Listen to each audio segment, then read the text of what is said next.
Hello and welcome to another Out of Spec Reviews video. Guys, I'm pumped. And the reason is, I love Taycan. There's no, hiding it. We've driven every single version of Taycan across our channels from 4 to, rear-wheel drive 4, 4S, Turbo, and Turbo S. And now there's a new member of the Taycan family that's arguably aimed at exactly what I want out of the car. Ultimate enthusiast driving in the shape of a wagon. So I'm going to tell you all about the new Taycan GTS, give you somewhat accurate information on it.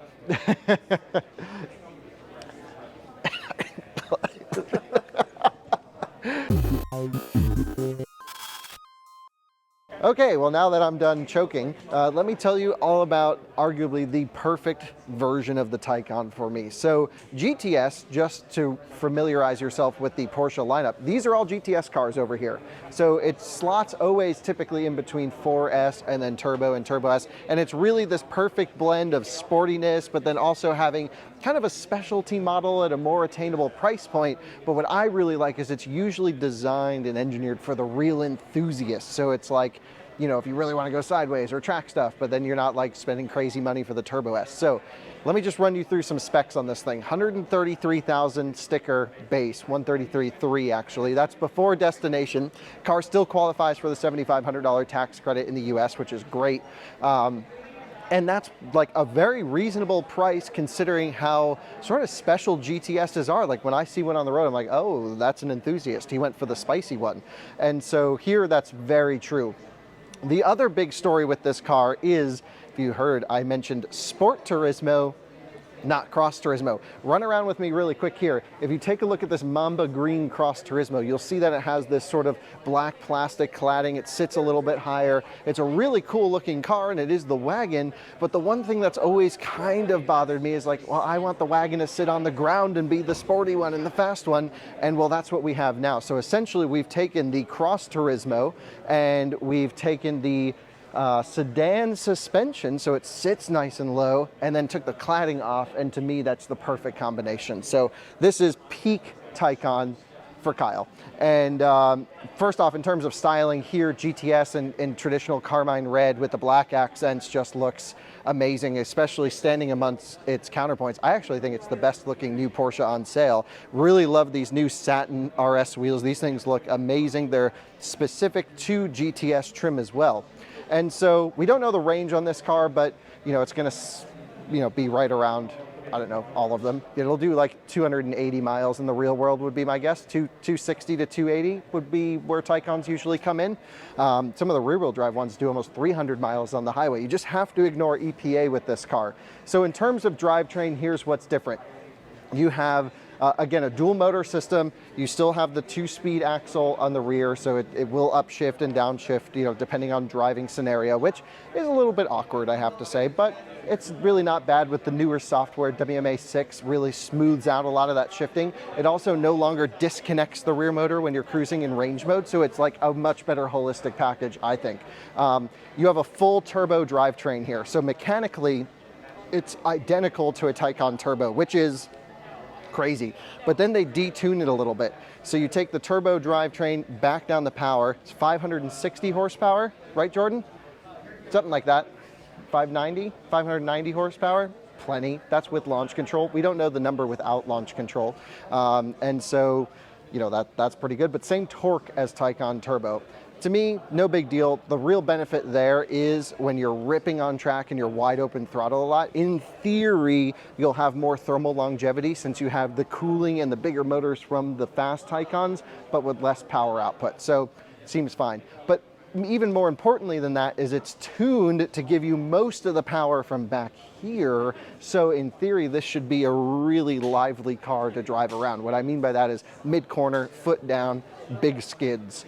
That's what I want out of my wagon, and this is like peak car enthusiast car. How can you be into cars and not love this thing?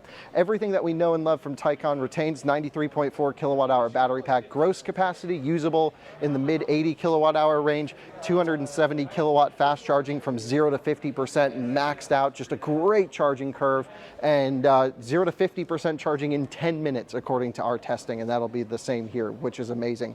GTS comes standard with some packages as well that I think is really nice, torque vectoring being one of them, Sport Chrono being another one, so you get Sport Plus mode as standard, and then you get some like color trim options. So in terms of color trim, let's start up front. You get the Sport Design package as standard. So this front bumper is a little bit spicier, a little bit more aggressive. You get black headlights here. So this plastic inside the PDLS system is, you know, sort of black. This is, I don't know, this is a US spec car. Let's find out. Let's open the charging port. This will just be the level 2 side, the J1772 side. Here we go. Yep, this is a US spec car, so just J1772 here, and then on the other side will be the CCS port that can do 270 kilowatts. Personally, by the way, just join me down here for a quick, quiet conversation. If you want to drive fast on track with your Taycan, don't get the power charge port, because then you lose the air scarf, because the motors to move this thing are in here. I would go for the non-power charge port GTS. That's like ultimate track spec right there. And then 3 different braking options. Starting with the base one, it's pretty much the same braking system as 4S, but with a larger rotor. So it goes from 360 millimeters to 390. That should help with some heat dissipation, maybe larger contact patch. But then you can still get surface coated brakes and ceramics, and those braking systems are unchanged from the rest of the model lineup. Around the side, you get this sort of black plastic cladding, GTS engraved in here. It all just looks really good. Personally, I would spec mine with the roof rails. I'm glad you can still do that on GTS. Has a really cool feature on the roof that this car doesn't have, but I'll tell you about. Also, another way to spot a GTS or a Sport Turismo in general, this spoiler here is painted body color and not black like Cross Turismo. All Cross Turismos have this as black. This particular one also has a bespoke option available for GTS, which is this painted or sort of gloss black rear windshield wiper. Is that not the most Porsche thing you've ever heard? Anyway, satin black logos here. You have the black inlays in the rear taillights. It all looks pretty good in my opinion. Inside, unchanged from Cross Turismo. You still have the same amount of storage. Seats still fold flat. In terms of space efficiency, it's not amazing. You don't have, you know, a super wide area back here, but you guys have seen, we've taken this Cross Turismo, not this one, we've taken a Cross Turismo around Europe and it was fine with all of our luggage and stuff, didn't really have an issue. Also, a little bit different rear diffuser back here with this, again, gloss black plastic. Let's go inside the car where I want to show you some of the differences. So let's look at the back seat first. So red seat belts to match the GTS trim. Then you have a material on the seats called Race Tex. It's a little bit different than Alcantara, but I would say a pretty nice, I don't know, general thing. The nice thing with GTS on Taycan is you can actually spec non-GTS specific interior. So on those cars back there, or at least in years past, if you wanted a GTS, you were stuck with a black interior. That was always my biggest issue. I'm like, well, I really like all the GTS stuff, but I don't like the black inside. I like a light color interior. And so with this car, at least, you can still spec all of the normal Taycan stuff in here. So you can go like kind of away from the GTS tree and pull normal Taycan wheels or a different interior, which I think, great idea. You guys hop in the passenger seat and let me open the door for you. I'm gonna run around to the driver's seat. Here I go. Just, you know, everything you expect. Sits a little bit lower than Taycan Cross Turismo in standard ride height, but still fully adjustable. Inside, ooh, Alcantara wheel or Race Tex wheel in that sense. This is the same wheel we had on the car in Germany, and it's pretty nice. Nice dash, everything inside a Taycan. Oh, so perfect. This is the car. Jordan, what do you think? It's stunning. It's stunning. 18-way seats. Oh yeah, this one's got the maxed out seats, which is just crazy. Look at all the adjustments down here. And then there's another option that's not equipped on this car, but I'll sort of try and explain it to you.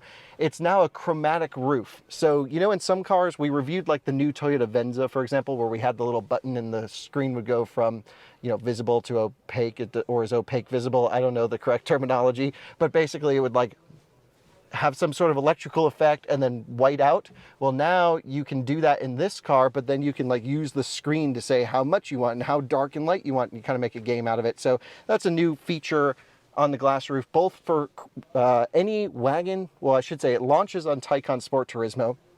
It will go to the rest of the Taycan lineup soon. That means we don't even have to wait for facelift. It will happen very soon. And it also works on sedans, so that's pretty cool. Don't know if I should share that with you, but I'm going to. Everything else is pretty much the same. Personally, I would not spec this Race Tex interior. I just think it's so much everywhere. Yeah, it's just like, wow. And my dogs would destroy that in a half a second. But if you like that stuff, then that's great. You get red stitching. I would just go for a nice white leather interior, just how I normally like most of my cars. Everything else like this, perfect. Everything's amazing in here. Guys, I want to introduce you to my new friend, Kevin. Kevin is basically responsible for all of Taycan behind us globally, right? Yes. Which is a crazy job. It's a great job. It's the best job you could have. Yeah, how'd you get that job? Hard work. 20 years of hard work, and now I have the possibility and the honor to be with this car project, the head of this car project. It's really a great honor for me. Amazing. And you really came in within the last, what, 6-8 months, something like this, to take over. Started in the 1st of April, right? Yeah. So when are we going to have the Kevin edition Taycan? Maybe you have to wait 2 more years, then I will show to you. But one of the things that's happened recently under your leadership has been paint to sample and all of these customizing options on four-door, but also Taycan. So how does that process work at different factories? Because these are produced in Zuffenhausen. It's only produced in Zuffenhausen, and therefore we have the luck that they can provide us with the technology now, because we have a new paint shop there, which was built only for the Taycan, and they have improved or upscaled this paint shop now, and therefore we can paint as much colors as we propose to the customers. Yeah, and this is such a big deal because, you know, for a lot of EV automakers, it's all about simplicity, right? It's when you go on to order the car, it's, okay, you choose one color, one powertrain option, maybe a wheel, and then it's done. But with Porsche, it's like, do you want windshield washer fluid or headlights? And I'm just joking. No. But you know, you can really go crazy and have torque vectoring. You can have, you know, different headlight outputs, different interior trims, stitching. So how is this customization? Do you see people choosing this option with their Taycan? They're choosing a lot of this option, therefore we are doing it. They're asking, they're demanding these options, and I think it makes sense because our promise is we are offering the most individual car, and I think we are able to do this even in the BEV segment now. Yes. So if you had to build a Taycan for yourself, would you go GTS? How would you spec it, do you think? So I will get my new Taycan at maybe March next year. Oh, cool. And the setup is, it will be in ice grau metallic, ice gray metallic, I think. And I will have it as a Turbo S. Nice. I will have it as a Sports Turismo. Nice. Yes, with these great fly lines, so I love it. Yeah. And I will have it with the same wheels like you see here. Yeah, these wheels are amazing. I love them. You can just do 260 everywhere. For sure. Which is just and I love it. German Autobahn. That's amazing. Yeah, I mean, overall, I don't know how much you know, but we've had the lucky opportunity to spend a lot of time with every variant of Taycan. I read a few of your stories, and I heard about it, so they are great, and I love them. Thank you. Yeah, it's been amazing to see the breadth of capability of the car. You know, going all the way from off-roading in Taycan 4 and 4S Cross Turismo with the gravel mode and the suspension so high, and then, you know, literally within a matter of days being on the Nürburgring in a turbo, you know, full sideways around corners, seeing how it drives. So how does this, you know, sort of breadth of capability play into the product line? You know, how do you find the right consumer and pitch the car, you know, on that capability that, you know, this is the right car for you, but it can also do all of these other things pretty well? Yeah, so we have different concepts. We have the sedan, which is more designed for daily usage on the road, but the idea was to have something in the BEV segment as well, in the C segment for the customers, which they can use outside. If you look at Norway, for example, as well as the US, you have a lot of roads which are not the best, and therefore a Cross Turismo would be maybe the best option and choice.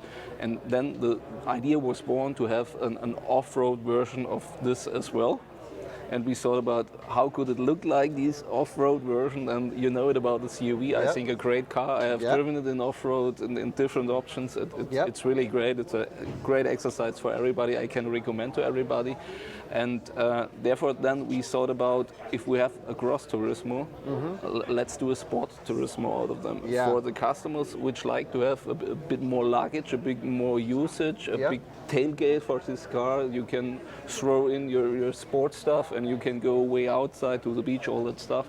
That was the idea. Let's offer a sports Turismo which is low.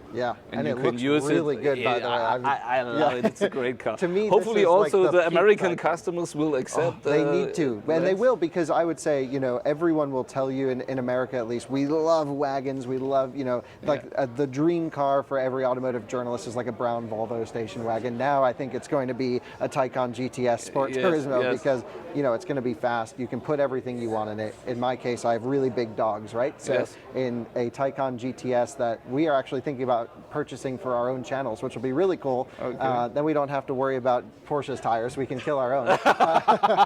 So you kill too much? Or? Then we can put the dogs in the back and go sideways with a whole bunch of stuff, and it'll be great. Overall, I have to say my impression of the cars, just as a big, you know, summary of this, is huge breadth of capability from off-road use to track use, but also probably being one of the easiest daily drivers. Simple things like just not even having to hit a start button when you get in the car. You just get in, drive, and go is just so nice when you get to spend time with it. It's nice, it's easy, it's very, very easy to drive, I think, the car. And we get also very good feedback from all the customers. So it's intuitive, the car. You sit in and you know what to do and go to drive and you can start and everybody is fascinated. And like, ooh, wow, the acceleration you will have. Even with the base model, you have a great acceleration, I think. And up to the GTS and the Turbo S, I think we are offering a lot of stuff for our customers. You really are. And it's great to know that the people behind the scenes that our viewers don't always get to know about, that we're lucky to meet people like you and sometimes film, is like you're genuinely very passionate about the car, which is great. And that, I think, speaks volumes to the brand. I think you're the right man for the job. Thank you, guys. Nice to meet you. Go ahead. And yeah, we'll have to go in Germany next time around Vice in one of the cars. And you're invited. No, let's drive together. That'll be great. Thanks for chatting. Thank you very much. In terms of price, $133,300 puts you right in the middle of the Taycan lineup. I know we spoke about it, but I think that's actually an incredible value for what you get here. Of course, that's base price, right? So with Porsche land, you can always go crazy with the options, but keep in mind, you're able to get sort of a specialized version, a neat spec on the car, and it's not, you know, the number doesn't start with a 2 and then you have, you know, 5 digits after that. So I think very reasonable. You lose really nothing over Cross Turismo other than maybe some ride comfort and overall ride height. But in terms of like your enthusiast driver, this is going to give you the most dynamic drive, the most drifty drive, I hope, and probably, definitely one of the sportier trims here. It's kind of the car that's made for me, if I'm honest.